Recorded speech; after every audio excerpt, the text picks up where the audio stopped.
வணக்கம் நண்பர்களே. இரவு நேரத்தில் எந்த ஒரு தோட்டத்துக்கும் போயிட்டு பூக்களோ காய்களோ அப்படி இல்லைனா கீரை வகைகளோ பறிக்கக்கூடாது அப்படின்னு சொல்லுவாங்க. அது எதற்காக சொல்லியிருப்பாங்கன்னா, அநேகமாக விஷ ஜந்துக்கள் இரவு நேரத்தில் அதிகமாக வெளியே வரும். அது நம்ம கவனிக்க மாட்டோம் அப்படின்றதுக்காக சொல்லியிருப்பாங்க. ஆனால் இன்றைக்கி பார்த்திங்கன்னா நான் அவரைக்காய் அறுவடை பண்ண போகிறேன்.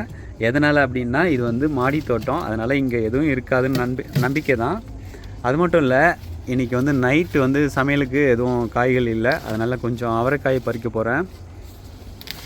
பெரியவங்க சொல்கிறது முக்கியமான காரணம் என்னென்னா, நம்ம இரவு நேரத்தில் இது மாதிரி பறிக்கிறோன்னா என்ன காய் அப்படின்லாம் என்ன கீரை அப்படின்னு தெரியாமல் போயிடும் சில நேரங்களில். அதனால் கூட இரவு நேரத்தில் பறிக்கக்கூடாதுன்னு சொல்லியிருப்பாங்க. ஆனால் இது மாடி தோட்டம், இதுலேயும் நைட் டைமில் பறிக்கக்கூடாது தான். இன்றைக்கி கொஞ்சம் தேவைப்படுது, அதனால் முதல் முறையாக இரவில் கொஞ்சம் அறுவடை பண்ண போகிறேன். கொஞ்சம் கத்திரிக்காயும் அறுவடை பண்ணலான்னு இருக்கேன். இது கோழி அவரை, ஏற்கனவே கொஞ்சம் காய்களை அறுவடை பண்ணி வச்சுருக்கேன். இன்னும் பறிப்போம், மேலே போயிட்டு தான் பறிக்கணும்.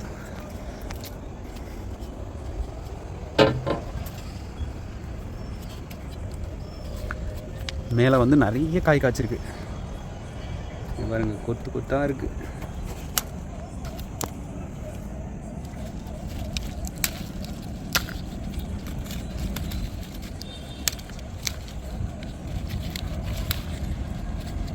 இந்த கோழி அவரை தான் இருக்கிற அவரைக்காயிலே ரொம்ப டேஸ்ட்டாக இருக்கிற ஒரு அவரைனா இது தான் இருக்கும் எனக்கு தெரிஞ்சு. இது பாருங்களேன், எல்லா கொத்தும் பார்த்திங்கன்னா இருக்கிற பூ எல்லாமே காயாக மாறி இருக்குது. 6-7 காய் இருக்குது ஒரு கொத்தில்.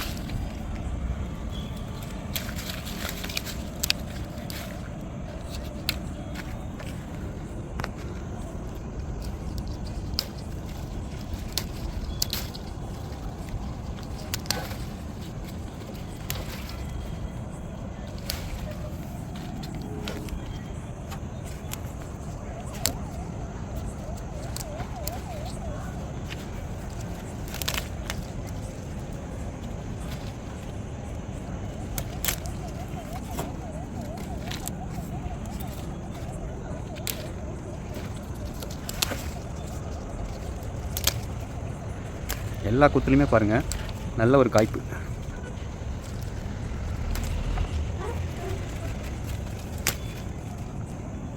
இதுக்குள்ளே இவ்வளோ காய் வந்துடுச்சு. இந்த அவரைக்காயில் தான் அதிகமான நார்ச்சத்து இருக்குது. அதனால் இதை யார் வேணாலும் சாப்பிட்லாம், ரொம்ப சீக்கிரமாக ஜீரணமாகிடும். அதுவும் இரவு நேரத்தில் இந்த அவரைக்காயை நிறைய எடுத்துக்கலாம். எனக்கு தெரிஞ்சு இரவு நேரத்தில் ஈஸியாக ஜீரணமாகும். இதில் அதிகப்படியான நார்ச்சத்து இருக்குது. அதுவும் பொரியல் பண்ணி சாப்பிட்டேன்னா சூப்பராக இருக்கும்.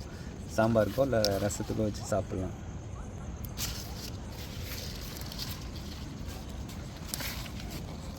இவ்வளோ பறிச்சாச்சு. மேலே கீழே 2 செடி இருக்குது, அதில் பறிச்சிருக்கேன்.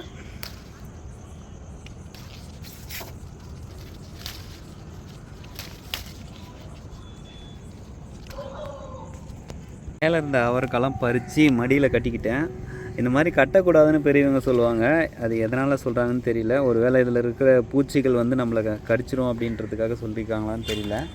அப்படி கட்டினா நிறைய காய் காய்க்காதுன்னு சொல்லுவாங்க. நைட் டைமில் என்னோடய தோட்டம் எப்படி இருக்குன்னு பாருங்கள். நெல்லிக்காய் மரம், இங்கே முருங்கை மரம், கீழே மஞ்சள், கீழே போயிட்டு நம்ம கத்திரிக்காய் பறிப்போம்.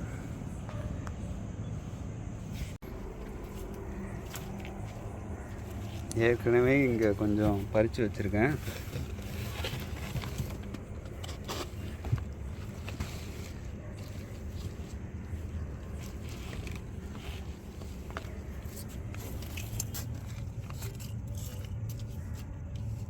மொத்தமாக சேர்த்தாச்சு. மொத்தமாக இவ்வளோ காய் அறுவடை பண்ணியிருக்கோம். இதில் கொஞ்சம் பட்டை அவரைக்காய் கொஞ்சம் அவரை பறிச்சிருக்கோம். இதில் கொஞ்சம் கத்திரிக்காயும் பறிக்கலாம். இங்கே பாருங்கள், பச்சை நீல பாம்பு கத்திரிக்காய். அது பேர் கேட்ட மாதிரி நல்லா நீளமாக தான் இருக்குது, ஆனால் பிஞ்சு, ரொம்ப பிஞ்சு. இங்கே பாருங்கள், பாம்பு மாதிரி எவ்வளோ பெருசாக இருக்குது பாருங்கள், ஆனால் ரொம்ப பிஞ்சாக இருக்குது. இவ்வளோ நீட்டு 1 அடி கிட்ட வந்துருக்குது, ஆனால் பிஞ்சு.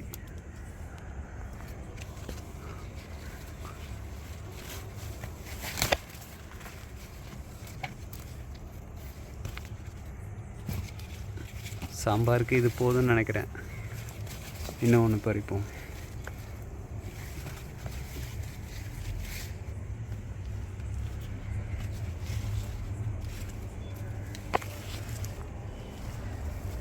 இந்த செடி அவரில் தான் கொஞ்சம் பறித்தேன்.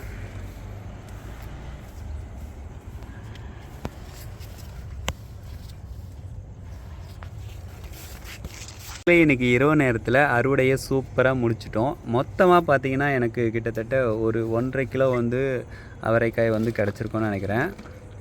இதில் கோழி அவரையும் இருக்குது, பட்டை அவரையும் இருக்குது, ஒரு 2-3 கத்திரிக்காயும் அறுவடை பண்ணியிருக்கேன். இந்த அறுவடை உங்களுக்கு பிடிச்சிருந்தா நம்ம சேனலை மறக்காமல் சப்ஸ்கிரைப் பண்ணுங்கள். மீண்டும் ஒரு நல்ல வீடியோவில் சந்திப்போம். நன்றி, வணக்கம்.